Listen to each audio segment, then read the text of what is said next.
વાત કરીએ કિમ 4 રસ્તા નજીક કંપનીઓમાં પાણી ભરાયેલા છે। જીઆઈડીસીની કંપનીઓમાં મોડી રાતથી જ કામદારો ફસાયા હોય તે સમાચાર આવ્યા।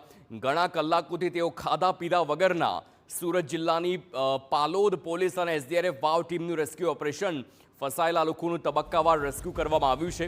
પૂરના પાણીમાં ફસાયેલા કામદારોએ TV9ને જણાવી છે આપ વીતી તે પણ સાંભળીએ। પરંતુ આ બધાની વચ્ચે આપ જુઓ કે કેવી રીતે આ સુરક્ષા અને બચાવની ટીમ તે મોટર બોટમાં તે પહોંચી અને તમામ લોકોને બચાવવાની જે આખી કામગીરી છે તે કરવામાં આવી છે। હવે તે લોકોએ પણ TV9ને આપવીતી જણાવી છે તે સાંભળીએ।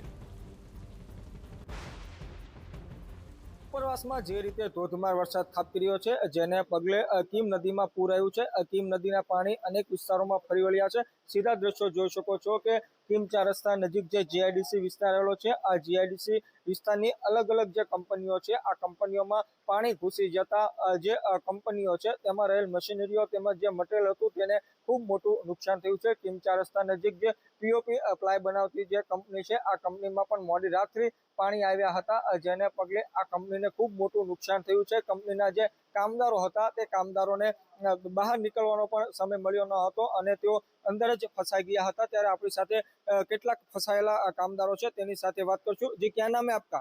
विशाल। विशाल भाई कब से पानी आया है, कैसी परिस्थिति है?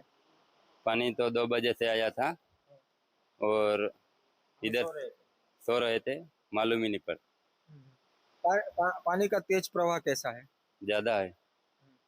बहुत ज्यादा बढ़ रहा है। जी क्या बोलोगे आप?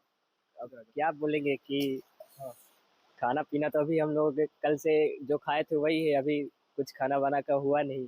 पानी ज्यादा तेज बढ़ रहा है, यही है। और आप जब सो रहे थे जब आँख खुली और तुरंत इतना सब पानी आता? हाँ, इतना इतना पानी आ गया था हमारे पास। तब हमारी आँख खुली, तब से पानी लगातार बढ़ता ही जा रहा है। अभी एसडीआरएफ टीम आई है, पुलिस टीम आई है, रेस्क्यू कर रही है, कैसा लग रहा है? अभी अच्छा लग रहा है, अभी लग रहा है कि हम बच जाएंगे, खाना वाना मिल जाएगा, सुरक्षित रह पाएंगे।